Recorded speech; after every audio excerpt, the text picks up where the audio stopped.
बम मार दिया था सर। हैं? आपके घर पे?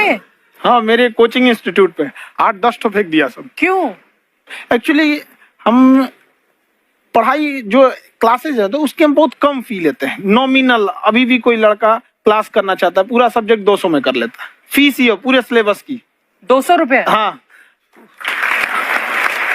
तो बाकियों को थोड़ा सा प्रॉब्लम आने लगा। और हमको समझाएं, हम क्या, हमको क्या दिक्कत है, क्योंकि बहुत सारे लड़के जब हम लोग अपने स्टूडेंट लाइफ में थे, इंटरमीडिएट क्रॉस किए थे, तो हमारे साथ के कुछ लड़के पढ़ने के लिए चले गए थे दिल्ली, उनको यूपीएससी निकालने के लिए चले गए थे। हालांकि जो गए थे उनमें किसी का नहीं हुआ। तो हम लोग ना उनको जब स्टेशन छोड़ने आए थे, बड़ा भारी मन से हम लोगों ने विदा किया कि इन लोग के गार्जियन कितने पैसे वाले हैं, इन्हें भेज दिए वहां, हम लोग के नहीं भेज सकते थे। तो ऐसे लाखों स्टूडेंट है जिनके गार्जियन नहीं भेज सकते। इनका मतलब गरीब होना कोई अपराध नहीं है, उसे कोई पढ़ाई से नहीं रोक सकता। बिल्कुल।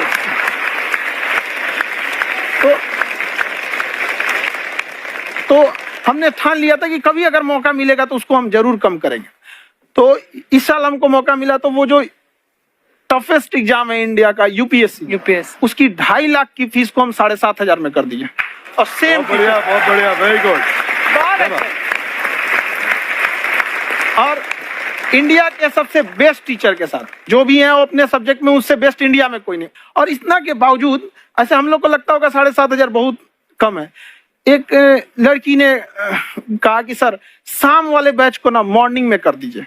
हम कहे बाबू तो इतना सबके इंडिविजुअल से तो बैच ट्रांसफर नहीं, क्या प्रॉब्लम है? उसने कहा ना शाम में हमको दूसरे के यहाँ बर्तन मांजने जाना होता है। तो हम लोग को लगता है कि जितना ये तकलीफ इससे कई गुना जाते हैं। और कई बार तो ऐसा लगता है कि वो भी ना ले।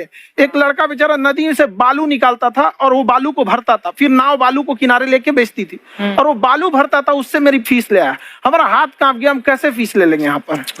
बहुत बढ़िया।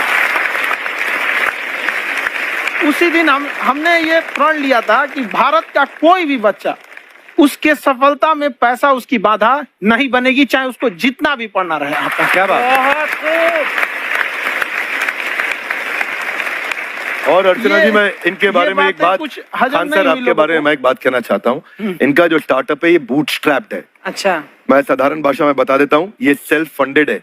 इन्होंने अभी तक किसी और से पैसा नहीं लिया है। ये इन्वेस्टर के पैसे से नहीं, इन्होंने खुद इसको बिल्ड किया है। और बल्कि इतना स्ट्रॉन्ग स्टार्टअप है ये कि मैं चाहूंगा कि अगर इन्वेस्टर्स को इन्वेस्ट करना हो तो मैं इंडोर्स करता हूँ ऐसे स्टार्टअप्स को। यही सब चीजों को देखते हुए कई लोगों ने धमकी भी दिया था वहां पर। अच्छा। और उसके बाद बम चला दिए, और 7-8 बम चला दिए, और कुछ ब्लास्ट हुआ। एक बेचारा नया लड़का आया था एडमिशन लेने के लिए, उसकी स्कूटी उड़ा दिया। वो आया था, कहा कि सर हम तो पढ़ने आए थे, हमारा स्कूटी उड़ गया।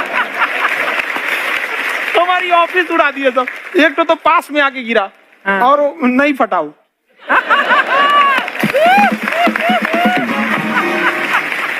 बाद में बहुत सारे लोग धमकियां दिए, लेकिन कहते हैं ना सूरज कितना भी तेज चमक ले समंदर नहीं सुखा सकता। वाह वाह वाह, क्या बात है।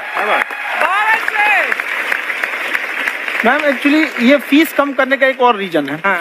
2.5 लाख 3 लाख की जो फीस में सब लोग पढ़ाई एफोर्ड नहीं कर पाते।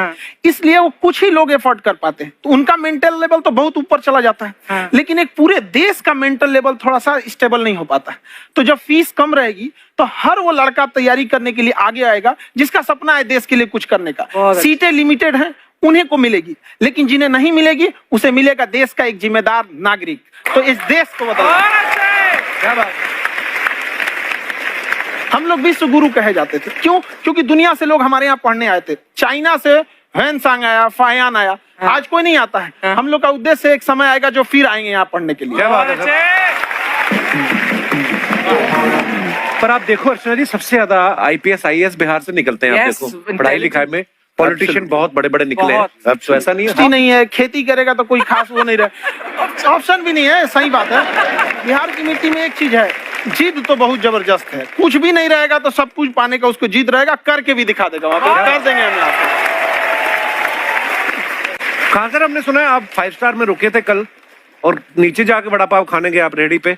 एक्चुअली क्या है ना कि वहां जो चीजें सीखने को मिलती है ना, खाली पेट और खाली जेब इंसान को जो सिखाते हैं वो किसी यूनिवर्सिटी कॉलेज में नहीं सिखाया जा रहा। और गरीबी बड़ा बेशरम चीज होती है। तो कहते हैं कि मौत भी तू जल्दी आया कर गरीब के घर में। कफन का पैसा भी खर्च होता है, दवाइयाँ खरीदते खरीदते। हाय हाय हाय, क्या बात है। और खान सर की खासियत ये है कि जिसको तो पढ़ना है, जिसको एजुकेशन चाहिए, वो तो इनका वीडियो देखते हैं, लेकिन वैसे भी कई लोग, जैसे अर्चना जी बात करी थी, कहती मैंने जब देखना शुरू किया तो मैंने बैक टू बैक इतने सारे वीडियोस देखे, क्योंकि आपका जो तरीका जो बोलने में, एक तो इनकी जो टोन है पढ़ाने में, और साथ साथ में जो ह्यूमर आता रहता है, तो उसकी वजह से और भी इंटरेस्टिंग हो जाते हैं आपके वीडियो। शुरुआत में हम लोग जब स्टूडेंट लाइफ में थे, या हम कई स्टूडेंट को भी देखते हैं, वो बेचारे जब थक जाते हैं तो आपका शो देखने लगते हैं।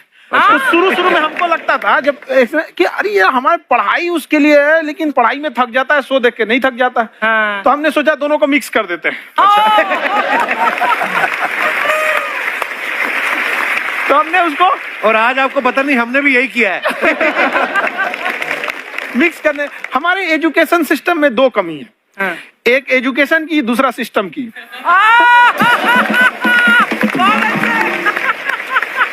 लगा के गोरी लेंस नीला नीला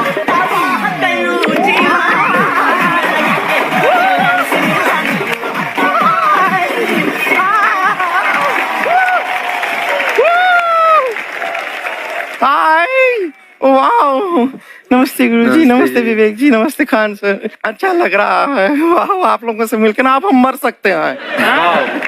मरो फिर। ये कैसी बातें कर रही हो गुड़िया तुम? हम कह रहे हैं हम इंड पे मर सकते हैं। आप पटना से है ना? हमें भी पटना पसंद है, बस कोई पटाने वाला चाहिए।